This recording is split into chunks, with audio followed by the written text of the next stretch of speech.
Well, hello and good morning. It's me, Kenny Polcari, your host of the party. And today is Wednesday, November 27th, 2024, just a day ahead of the big Thanksgiving holiday. And here are the things that you need to know. Well, the Dow and S&P closed at another record high yesterday, right? Gold rallies, the bonds rally, and oil just sits tight. The FOMC minutes suggest caution ahead, while Claudia and Justin place a call to Mar-a-Lago. We'll talk about that in a minute. And what do we have for dinner today? Well, it's dessert. We're having a pumpkin pie for Thanksgiving dinner. So stocks hit another record high, but again, it is a holiday-shortened week and volumes are lower. Many portfolio managers and traders are away from their desks, so moves are always a bit exaggerated as the algos take control. But in any event, we close at a new high. Trump's threats on raising tariffs by 25% on both Mexico and Canada caused the Mexican president, Claudia Sheinbaum, to almost immediately say that caravans of migrants are no longer reaching the border. Something that is clearly not true. I mean, do you believe what she says or do you believe what you see? Right? She went on to say that Mexico is working hard to curb the flow of drugs, including fentanyl, while also saying that the fentanyl problem remains a public health and consumption problem in the United States, right? Now, since she's made those comments, she's also threatened to raise tariffs on the U.S. As we import stuff into her country as a way to strike back. But she said she's also willing to have a call ASAP. And then Canadian Prime Minister Justin Trudeau also had a call with President-elect Trump, promising to do whatever it takes to assist the U.S. in solving the border crisis. In addition, markets were also excited about a possible ceasefire in the Mideast between Israel and Lebanon. So stocks marched higher. The Dow up 123 points or 0.3. The S&P up 35 points or 0.6. The NASDAQ gained 120 points or 0.6. The Russell, though, lost 17 points, but it's been an outperformer. The transports gave back 58 points. That's also been a little bit of an outperformer, while the equal-weighted S&P ended the day flat. As you might expect, the automakers were hit on the head over this tariff talk. Ford lost 2.7%, General Motors gave up 9%, and Stellantis lost 5.5%. In the end, street analysts are viewing the idea of rising tariffs as a bargaining chip and not as a long-term solution. But the ball is in Mexico's court. The threat of tariffs can go away if Claudia chooses to assist us in the migrant invasion, which means she needs to stop the cartels. But let's be clear, she's not able to do that. They tell her what to do. They are the ones who put her there. They elected her. She is beholden to them. China, on the other hand, is manufacturing fentanyl at record rates. So that's a whole different discussion, and one that I'm sure Trump is ready to have. Now, yesterday's eco data was mixed. Services activity in Philly came in below expectations, while services in Richmond and Dallas were stronger than the expectation. It was manufacturing in Richmond that suffered, coming in at negative 14 versus the negative 11 expectation. The FOMC minutes didn't really reveal anything new, but it confirmed what I've been saying all along. While a December rate cut is not off the table, the minutes reveal that the members of the FOMC are becoming more cautious. And while the market is still expecting a cut, futures are now pricing in a 60% chance, I am not expecting, nor do I think, they should cut rates. New home sales plunged, falling 17.3% versus the expectation of down 1.8%.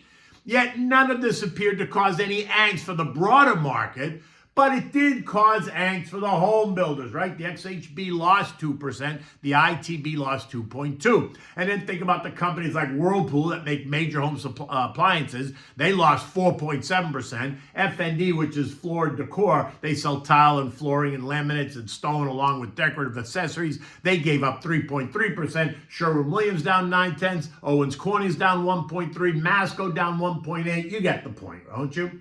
Of the broad 11 sectors, energy, think maybe oversupply, and basic materials, think the weak housing report, lost ground. They were down 0.2 and 0.8 respectively. Utilities was the big winner yesterday, rising 1.5%, followed by tech, healthcare, and real estate up 0.5%. Consumer staples up 0.4, consumer discretionary up 0.3, Financials up 0.2, with industrials gaining just 0.1%. The growth trade, the SPYG, gained 0.9, while the value trade, the SPYV, ended the day flat. Semis and disruptive tech lost ground, down 1.3%, down 1.5%, respectively.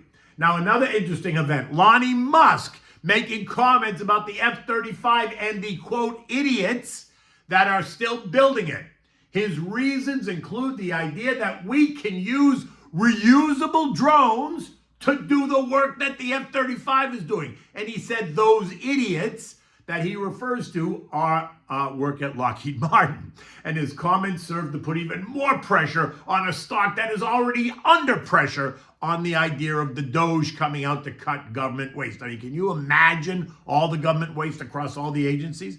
Anyway, Lockheed Martin is down 15% off the mid-October highs when the Doge talks began, but it is still up 15% year to date. Yesterday's comments only added insult to injury. Lockheed Martin appears to want to test the long-term trend line at 503.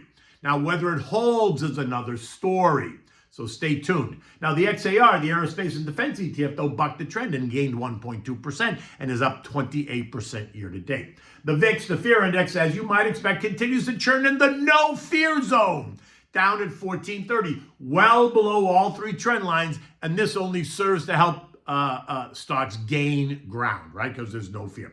Bonds lost ground, that it gained on Monday. The TLT down 0.4, the TLH lost 0.3, but it did very little to bond yields. The 2-year ended the day yielding 4.25%. The 10-year ended the day yielding 4.29. This morning, though, bond yields are lower. Bond prices are up. The 2-year yield is now 4.21, and the 10-year yield this morning is 4.25. The energy sector is noted lost ground. Oil exploration and production gave up 0.7. Think names like TPL down 2.6%, Matador down 0.6, EQT down 9%. But oil specifically didn't do much. It ended the day flat at 68.75, and this morning continues to churn right there.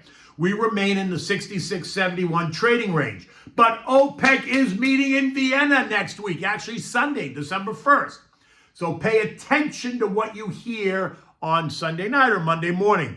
What will OPEC Plus decide to do? Will they hold production where it is? Will they cut production to try to support prices? Or will they choose to flood the market with supply, driving prices lower, which will negatively impact all of the non-OPEC producers? So many questions and so many ways to answer them. Now, gold rose on the back of dollar weakness, right? As the dollar traders think that rates are still going down. As investors digested yesterday's eco data and awaits today's eco data. Think the PCE report, the Fed's favorite inflation gauge. In any case, gold gained $16 yesterday, and this morning's up another 24, trading at 26.70, leaving a smack right in between the two trend lines. 26.15 as support, 27.03 as resistance. Today's PCE report could change the Fed narrative, though. A hotter PCE report will cause them to think twice about a December rate cut. The PCE report is expected to be up 0.2% month over month, which is unchanged. But year over year, it's expected to come in at plus 2.3%, which is up from last month's 2.1%.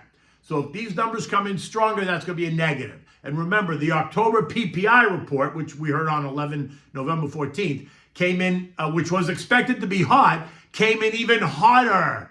And that suggests that inflation just might be getting ready to cause another problem.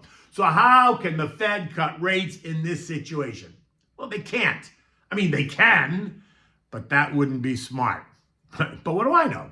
Anyway, U.S. futures are a bit lower this morning. Dow futures down 27, the S&P's down 10, the Nasdaq's down 75, while the Russell's actually up 12 points. Don't overreact, right? It is a day before the holiday. The action today is not indicative of anything other than a bit of a churn and digestion of the surge higher this week, last week, the week before that, right? I just want to know when the market is really going to digest, right? I would love to see it pull back because you want to put more money to work. But I'm trying to be patient. I'm not interested in chasing names that are already extended. European markets are all a bit lower as well. Most market centers down more than 1%, with the exception of the UK, which is flat. which is really a win on the day considering the others are under that much pressure. The concern there today is just over tariffs and over the coming PC report and inflation and what the Fed is going to do. The S&P closed at 6,021, which is up 34 points, piercing Monday's intraday high of 6,020. Today and Friday are going to be a non-event. Volumes are going to decline, causing moves to be exaggerated in either direction. If you have to, put in bids and offers that are above and below current prices to take advantage of any exaggerated moves in the market, maybe while you're away. If you're away on vacation, visiting family, whatever it is. Remember, long-term investing is always about the marathon. It is not a sprint. Okay, so what do we have for dinner tonight? Well, we're not having dinner, we're having dessert. It's a Thanksgiving pumpkin pie, perfect for where we are. For this, you need a 1 9-inch pie crust. You can just buy it at the store if you don't want to make it yourself. You need 3/4 cup of sugar, a teaspoon of ground cinnamon, a half a teaspoon of salt, a half a teaspoon of ground ginger, a 1/4 teaspoon of ground cloves, 2 large eggs, 15-ounce can of pumpkin puree, and a 12-ounce can of evaporated milk. Preheat your oven to 425 degrees. In a large bowl, you're going to beat the eggs and the pumpkin puree together. In a separate bowl, you're going to combine the sugar, the cinnamon, the salt, the ginger, and the cloves, and then you're going to add it to the pumpkin mixture. Gradually stir in the evaporated milk. Carefully then pour this whole mixture into that unbaked pie shell. Put it in the oven, bake it for 15 minutes at 425 degrees, and then turn the heat down to 350 and cook it for another 40 or 50 minutes until the pie is set. You can check it for doneness by sticking the knife in there. When it comes out clean, it's done. Let it cool completely, and then serve it with whipped cream, or my favorite is vanilla ice cream. I eat vanilla ice cream with everything, so I'll eat it with the pumpkin pie as well. In any event, it is a gorgeous day here in South Florida. It's going to be a beautiful weekend. It's going to be a beautiful day tomorrow. Happy Thanksgiving to everybody out there. Thank you very much for paying attention and following and listening to what I have to say about the markets and certainly about cooking. Until next week, take good care.